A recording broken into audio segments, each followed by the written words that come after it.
p.m. show, weekend edition on CRN Digital Talk Radio. I'm Michael Horn, once again the host of our show, Fred Dryer. Thank you so much, Michael Horn, and I see your seatbelt is loose. It was loose. I had to get up. I'm sorry. I just had to get up and check the back. What is happening? The stowaways are calmed down. We got to take care of You got one parachute for two people? Yes, I got them. They're seated in there. That's what we want. I actually put a gag across their mouth. Well, they'll be floating around for the next 6 months, hopefully, out there by themselves.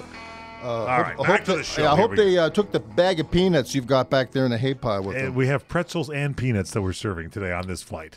Now, listen, as I was mentioning to you folks earlier, that there is a struggle that is going on as we speak within the Republican Party. It's been going on now for the last 30, 40 years. It is something that has grown really out of proportion since Ronald Reagan left office in '88. And the Republican Party has just collapsed since Reagan has left. There hasn't been a dynamic candidate since Reagan. There hasn't been a dynamic president since Ronald Reagan. And everything, every attempt of the grand old party, the establishment, to serve up a Republican candidate has failed miserably. And the reason that they failed is, according to Darren Jonescu in his article, July 9th of 2012 in the American Thinker, the gathering storm within the GOP. His take on this is just like mine was several years ago, actually. I've been saying this for an awful long time. It's one of the belief systems that I've had that has made me become a constitutional conservative, not a Republican, not a GOP follower. Many years ago, I used to get involved with the GOP, very quietly on the sly, and there's a couple of people that I know in high places, if I might say, that have wanted me to get involved in GOP politics, and I've said no because of this reason, because of what this man Darren Jonescu has been talking about. And the beauty of this article is it's very simple and it's very straightforward. Let me read to you a little bit out of this. It will not take long, and it'll help establish the premise in order for us to go forward.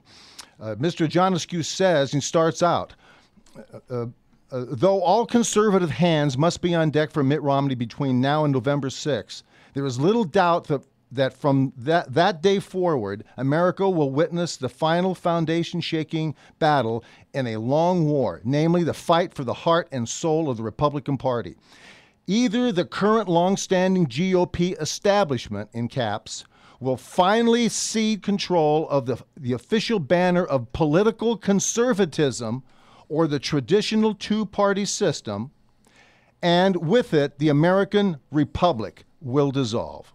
That there is a GOP establishment ought to go without saying, although this self-evident fact has been vehemently denied by a few of the establishment's most prominent representatives. These denials ought to be a heartening source of amusement to anti-establishment conservatives, as they confirm the extreme degree of which the old guard fails to recognize its exposure and the severity of the light that has been cast upon it of late. The definitive quality of an establishmentarianism is, of course, the quality of being established. Being established in general usage means having a secure place and being firmly entrenched in one's respected status within a social structure.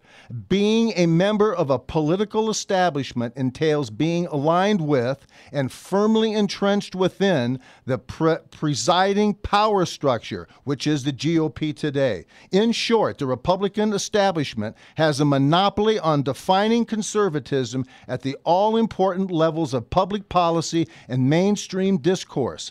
Thus, the hopes and the concerns of non-establishment conservatives and libertarians, that's us, are given at best a muted hearing in Washington, whether within government proper or among the professional conservative pundit class. Under present circumstances, this means that the truest voice of the constitutional republicanism, which ought to be the dominant concern on all sides of a proper American political establishment, both Democrat and both Republican, like it used to be in the 40s and the 50s and in the early 60s, is being choked out in favor of the go-along to get-along model of political survivalism that has typified the Washington GOP for several decades. Representing the Constitution threatens the GOP establishment, ladies and gentlemen. This is excuse me, this is the model that the GOP has found themselves in. Now, to put Ronald Reagan in perspective of this was always the GOP institution of conservatism. But the presiding feeling is that the candidate that they select to run for the highest office in the land must adhere to their principles, to the GOP principles, the institutionalized conservatism, the GOP establishment, as it were. Ronald Reagan went against that. When the Democrats put up Jimmy Carter and that clump of cowards that almost sunk this country, everybody in America said, boy, was that a mistake. Here comes Ronald Reagan. And in 1979, he shows up. And here's what he does. He tells the Republican Party, look, I don't care what your fan club is. I don't care what your handshake is, your secret passwords. I don't care what it is, your raffles, your dinners, your buffets. I don't care anything about that. What I care about is talking to the American people about one thing that has to be connected, and that is you must communicate to people, especially young people, about being an American, being the Constitution, and having a special place in this earth, a special place in the world, and knowing that America's the greatest, have pride, teach the Constitution, understand why we're great, and what is self-evident, what is constitutionally self-evident must be the guiding light for our politic. And that is a right of center, constitutional, conservative republic. And that's what this place started off to be, and it's been perverted and warped ever since the party became institutionalized with its own aggrandizement. And so what we have is Ronald Reagan came in and for 8 years went against that. Everybody hated Ronald Reagan within the Republican Party. Everybody who was promoting the GOP establishment. And that was George Herbert Walker Bush. He hated Reagan and undermined him. And you can talk to Michael Reagan about this one of these days. We'll get Michael on here and have him talk about this. He is very, very clear on all of this stuff. The party hated his father.